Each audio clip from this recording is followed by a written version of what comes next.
everyone, thank you all for tuning in and watching. My name is Taya and I am the author of this book. The title is Tinder Wounds.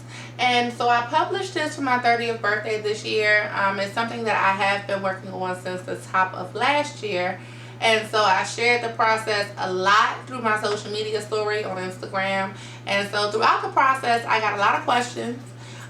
Some from people who are inspired, some from people who are inquisitive about how to write a book and how to publish it, and some who just had general questions about the whole process that was personal for me. So I compiled a list of the top 10 questions that I got, and I wanted to go ahead and just answer them.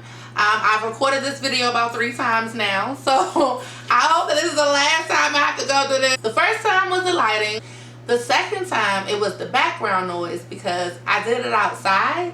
So that was my fault, but here we are. So third time's the charm, right? So let's get into it. I do have all the questions in my notes in my phone, so I'll be going back and forth through my phone and the book, okay? So just bear with me through the process a bit, okay? So the first question that I want to answer is, how did you come up with the title? That's a good one. So the title of my book is Tinder Wounds. And when you think of something, when you hear the word tender, it's something that's sensitive, you know, something that's not healed yet. A wound is something that is damaged, you know, on your body typically. But this particular wound that I speak of in the book is more so a wound that was through my spirit. This particular spelling of tender makes it a little different, and so the definition of Tinder is more of something that's dry, it's flammable. So when I think of my title of my book and what made me do the spelling the way that it is because the topic that's discussed in the book is mother-daughter issues. We only get one mom, you know, that's who birthed us, that's who carried us, that's who's responsible for us for being here. So of course that title is held on a pedestal. So when anything comes to disrupt that relationship, or that is not what everyone else dreams of a mother-daughter relationship being, it's kind of unspoken of to speak out against the negatives in a mother-daughter relationship.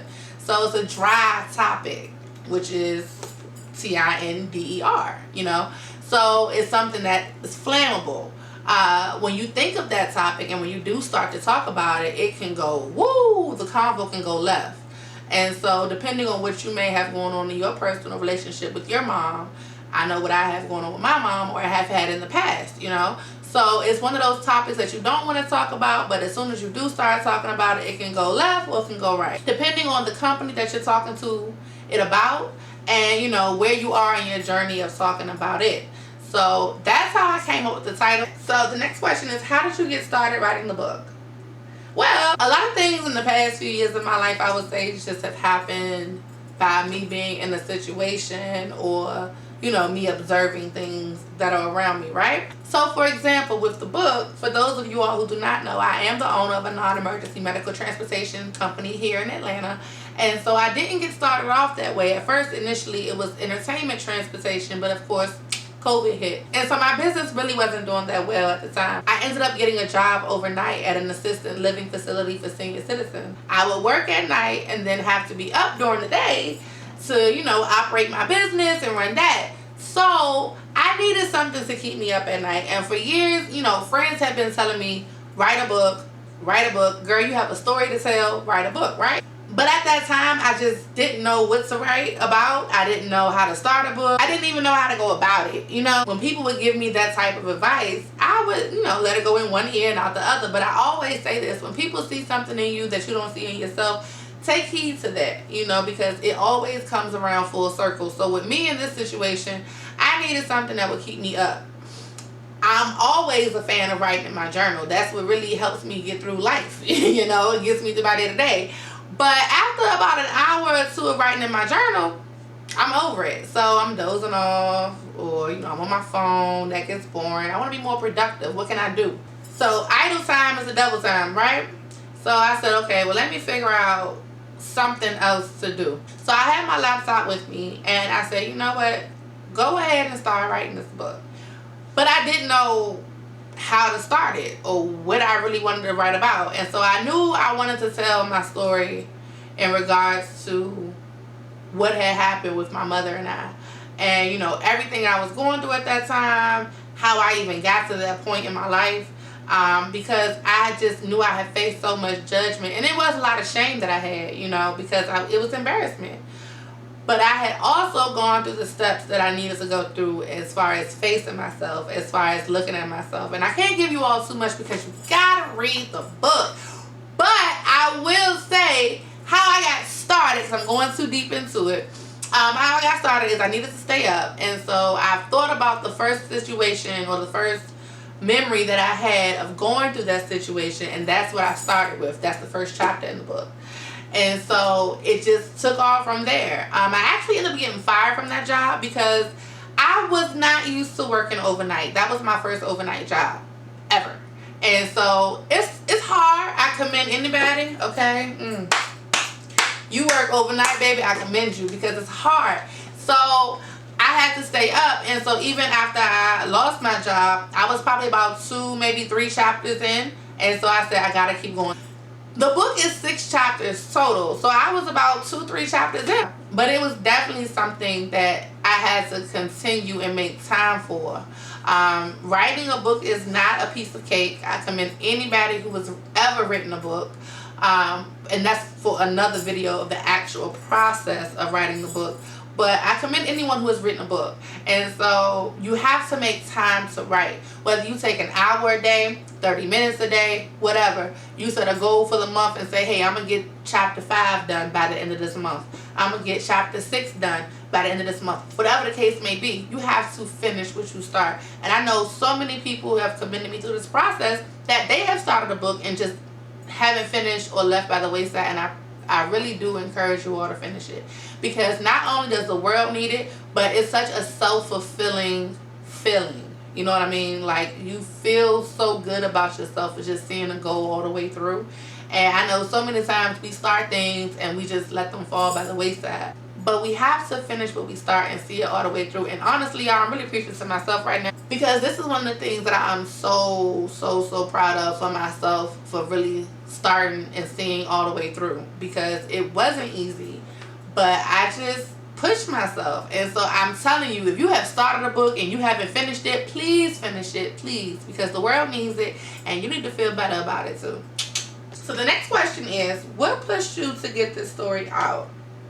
So what I will say is, getting the story out, like I already mentioned, it was not easy. It's my real life, you know, so it wasn't easy to get out when it's something that's so dark or so painful or so sacred that you don't really want to share with the world. When I was going through the situations in this book, you know, the different scenarios, the different experiences, I really had to search outside of myself to find inspiration and just keep going, because there were so many times where I just wanted to give up. I didn't know how I was even going to continue to go on, but I had to look deeper than what was inside of me or what was in my closer circle. So there were a lot of times where I would find myself up late at night just reading different articles, reading different blog posts, searching different stories, particularly stories about mother-daughter relationships, because again, speaking out against that topic, or speaking against the family, or speaking out against your childhood trauma that no one really ever wants to relive, but it's something that happened and is real, you know. So you really have to pull that out. So really what kept me going is that when I was going through the situations in the book, I was able to look at others and read their stories and know that it wasn't just me, that I wasn't alone. And so that gave me some type of closure. That gave me some type of security. It also gave me a sense of permission to speak, because again, I felt ashamed even speaking out on what I wanted to speak out against. And you have to be able to speak out against it, because you have to go through that in order to heal. And so you definitely must heal, because if you don't, everything continues to carry on with you in each cycle of life. And I say that because we go through different cycles of life. You know, you go through your teenage years, you go through young adulthood, you go through your 30s, you go through your midlife crisis, and then you go through senior citizen phases, right? So, and I know I just skipped some things in between there, but So you go through these different life cycles, and you have to be able to heal from everything that has happened in each cycle, and that involves speaking out. That involves talking about it. So that was really the main thing for me that pushed me to get my story out. Number one was I knew I wasn't alone, and that I had looked at other people's scenarios and other stories that, you know, resonated with mine, and it gave me the confidence to know that I wasn't alone, and the confidence to even go find a way to heal. And I'm still healing. That's what kept me to keep going to get this story out. It was hard. I'm not going to sit here and say it was easy. It was definitely hard. It took me a whole year and a half to get the final product. But it was necessary, and so that's really what kept me going throughout the whole process. The next question actually rolls over from the answer of the last question, but the question is, what kept you going when you took longer breaks than you wanted to, or when you felt like giving up? It was the fact that I knew that somebody needed my story. You know, I just knew I couldn't sit on it. I was scared a lot of times, you know, with just how people were going to perceive me, how they were going to look at me, you know, just everything, you know, the whole process. But again, I knew that I wasn't the only one. And I just knew I couldn't continue to live my life in shame, you know. That's what really kept me going. Also, too, I will say, a lot of my social media followers and family on Instagram really kept me going, because I would post a lot of things on my story, and I would hashtag, you know, finish the book, Taya, write the book, Taya. And so I would get DMs like, yeah, girl, keep going. We need this. I want to see the finished product. So it really excited me that people were interested in it, and I had started to gain a following behind the book. That really kept me going, even on the darkest days that people don't even know about. So I thank you all for that. You never know who's watching, and you never know how the support that you're giving someone is going to be taken in by them. So if you're rooting for somebody, if you are cheering somebody on, continue to do so, because you never know which day they need that the most. Okay, so the question says, what was the creative process like? Woo! Okay, so creative process. Like I said, I started writing the book when I was working my overnight job. And so after I lost the job, I really had to make time sitting down to write the book and finish the book. So I started writing the book, I was saying like February of 2020. I finished the book November of 2020. One of my good friends, Hannah, her mom owns a publishing company, Miss Janine. She's based in Hyattsville, Maryland. So whoever is interested in writing a book, whoever is having a struggle with finding an editor, reach out to me. I would definitely pass along her contact information. She is a sweetheart, and she's also very easy to work with. So yes, let me know if you need her, okay? So I got paired with my editor around December or January, right? So I sent her the raw copy. I had typed on my computer. It was 6 chapters. And so the first round of edits that she did, she went ahead and went through everything grammatically, as far as punctuation, wording, putting things in order, making sure it just flowed, right? She did that the first round. Then she sent it back to me. And so I went through her edits to see if it was things that she took out that I wasn't a fan of, or if she had edited it the way that I was looking for, or just making sure we were on the same page. So that was the first round of my edits. So then we had the first round of her edits, the first round of my edits, right? So then I send it back to her so that she can correct what I did so far, okay? So then she sends it back to me, and I look over those again. So then I'm like, okay, I think this is good. I send it back to her. She sends it to the print company so that we can get what you call a dolly. The dolly is something for you to get an overall idea of how the book is going to look, how it's going to feel. It doesn't have to be your final cover. It doesn't have to be your final size. But it's totally different looking at your book on a computer screen versus actually putting your book in book form. And this is my dolly. This is what mine looked like. It's totally different from the final outcome. Totally different size. Totally different cover, you know, so it's totally different. But I will say, even when I went through this book right here, I was able to see the book. I was able to go through the pages. I was able to see how it may look. I was able to actually read it and see different things that I wanted to take out, different things that I wanted to put in. I was able to see what I may want to put on the back of my book, because I'm looking at what's here now and I'm like, in a visual aspect, right? Because typically that's how people purchase books. They just look at the cover and read the back. So I'm looking at this, I'm like, well, what do I want the back of this to say? And again, I'm going to do a video later, don't know when, but soon, about the actual process. But just going through the creative process of it, this was a process, you know. So when I got the dolly, I looked at it, I saw the book was big, I saw what the cover looked like, and this was never the cover at all, but it was just a picture to throw on there so we can get the dolly printed up, right? So I saw the title and I'm like, I don't know, but I was able to get that visual. If this was my book coming out,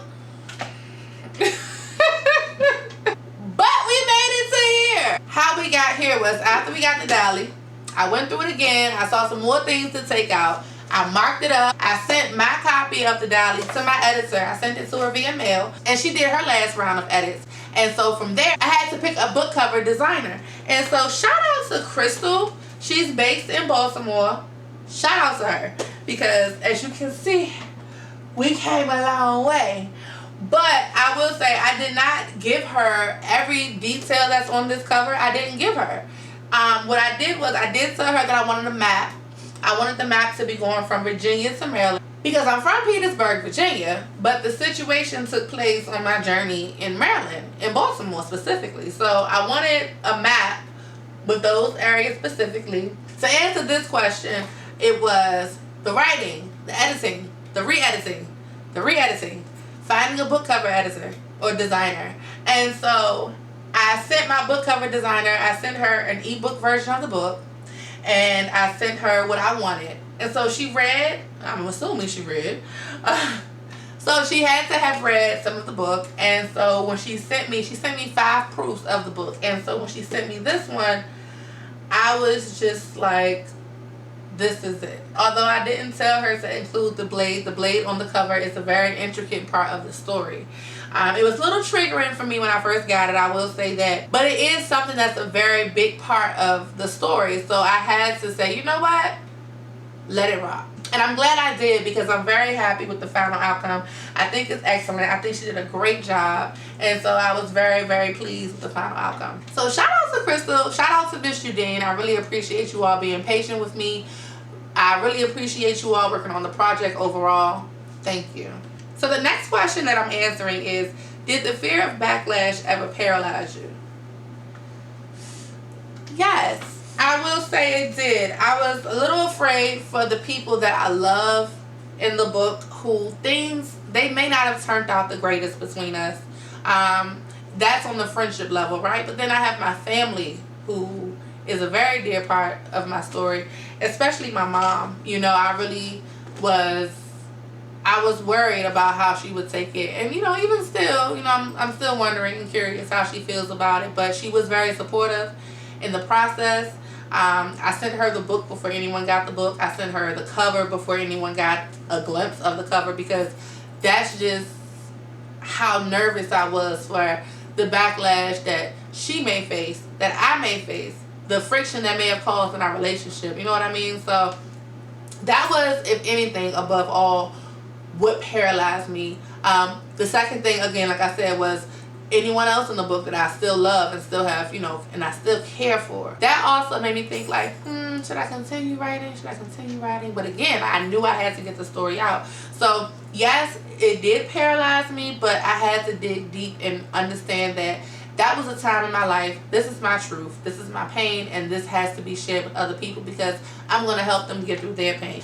I was paralyzed, but I moved past it. And also, I will say, a lot of the support that I have received from people who are in the book has been very overwhelming and very appreciative, because I really wasn't expecting it. You know what I mean? So shout out to them. What was your biggest challenge throughout this process? And I think I may have mentioned this before, but I'm definitely going to say it was the editing process, because it was one of those things where certain things that had happened in the book and certain things, situations that occurred in the book, I had, even through therapy, even through, you know, facing it at that time, I was able to heal from it and then put it away. But when you are telling a story and you are putting yourself out there and you want to make sure the story is good and it sounds good and it flows, you have to read it and reread it and reread it and reread it and read it again. And so I would definitely say it was the editing part for me, because at certain times I will say I was just triggered by different situations that I had buried and didn't really want to remember. You know, certain things that had happened to me, certain things that I had done to others outside of the obvious that's mentioned in the book, you know.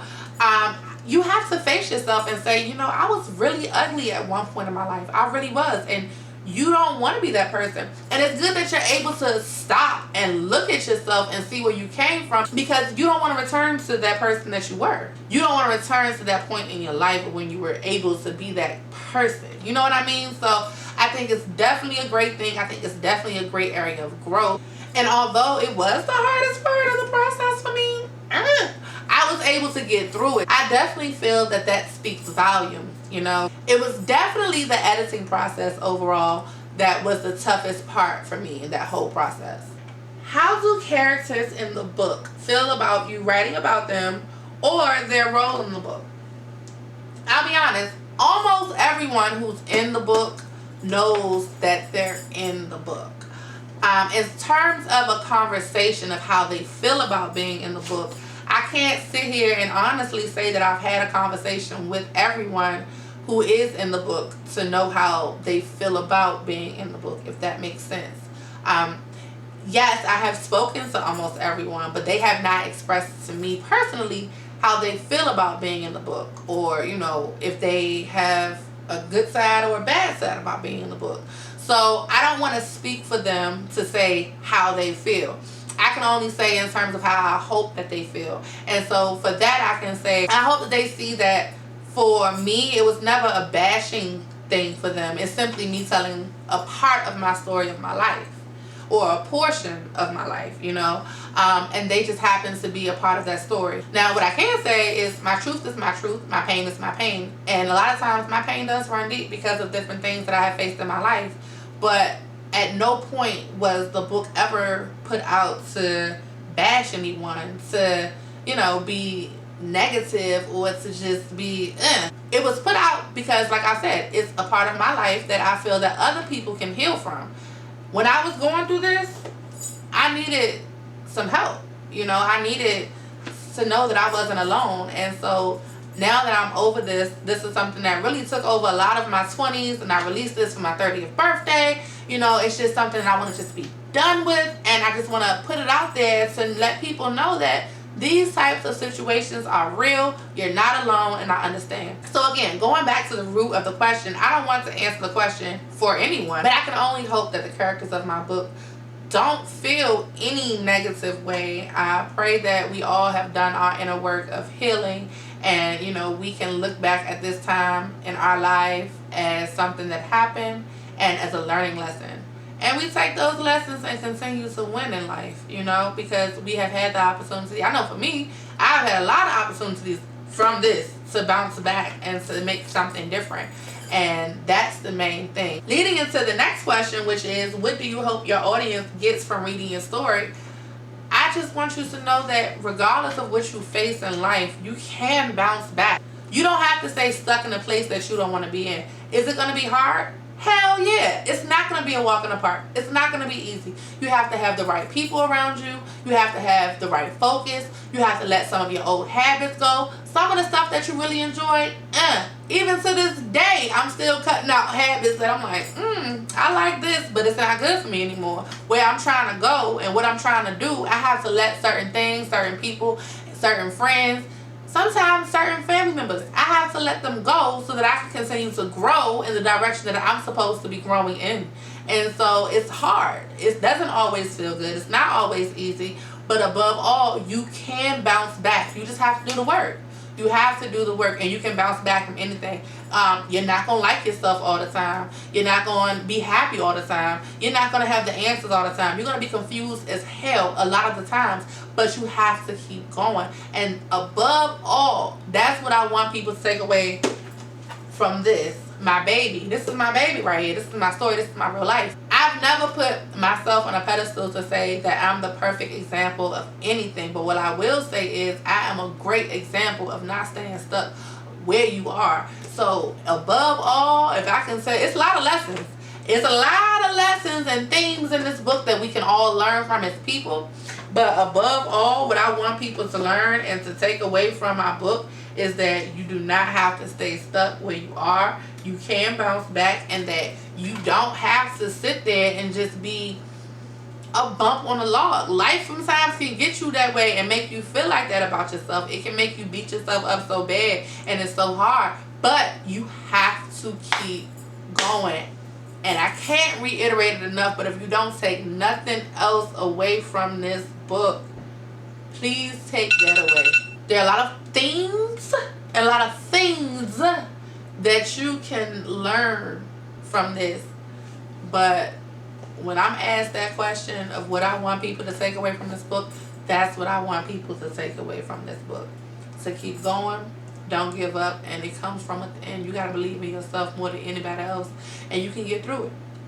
I promise you can. I promise you can. The final question that I want to answer is, what's next for Taya? And I think that's a good question for me because, honestly, I always try to plan what's next. What am I doing next? What's the next goal? What's this? And that's great. You know, I think that's a great attribute to have about yourself, to never get complacent, never get comfortable, always wanting to be better than you were yesterday, right? But I think also for me, that has put a lot of pressure on me throughout life.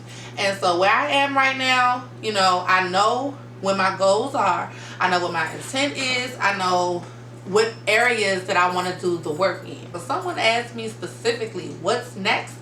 I don't know. You know, I've done a lot. I've overcome a lot. And I think right now where I am in my journey is learning to live versus surviving. And so what that looks like for me is sharing my experiences with others so that they can see, you know, they're not alone. That you can live a good life. You can forgive yourself. You can heal. You can do better. You know what I mean? Like, all of those things play a part into that. And so when someone asks me that question as far as what's next, anything that's in alignment with what's on my heart, you know, what I'm trying to do, that's what's next for Taya. You know, people have asked me for book number 2. Y'all, can we get through book number 1? Can everybody get their books in the mail first? You know, can we get on Amazon's #1 bestseller before y'all ask me for book number 2? Like, that's a lot of pressure. I just put this one out. Just put it out. So I thank you all for the support. I thank you all, you know, for being interactive. I thank you all for supporting me. Y'all barely wants to get in here so bad. Come here. Come here. Come here. You want to be in the camera? You want to be seen? You want to be seen? You want to do this?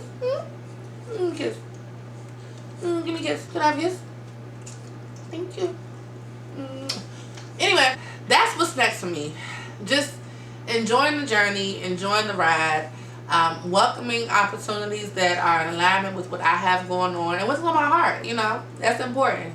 We thank you all for tuning in. Thank you all for your questions. Thank you all for the support. Thank you all for just everything involved in this process. Anyone who has been a positive experience or a positive outpour of love into this experience, thank you so much. Again, shout out to my editor, Miss Judine. Shout out to my book cover designer, Crystal. I thank you both for working with me through this entire process.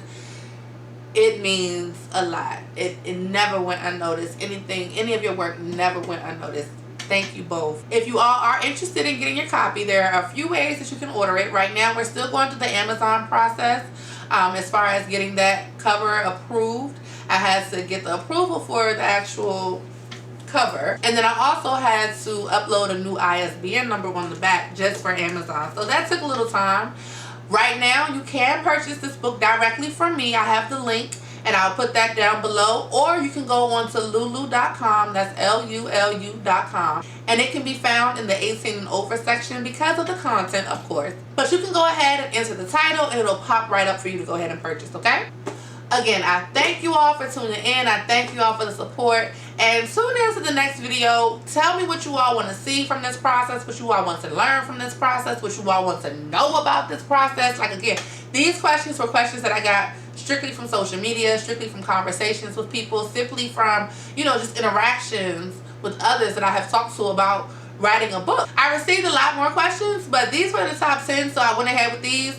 So again, anything that you want to see specifically about the process, the book writing process, the inspiration behind it, whatever you want to know. Even after you know, get to read the book and you have specific questions about a character or a situation, let me know because I'm interested in answering those for you all, okay?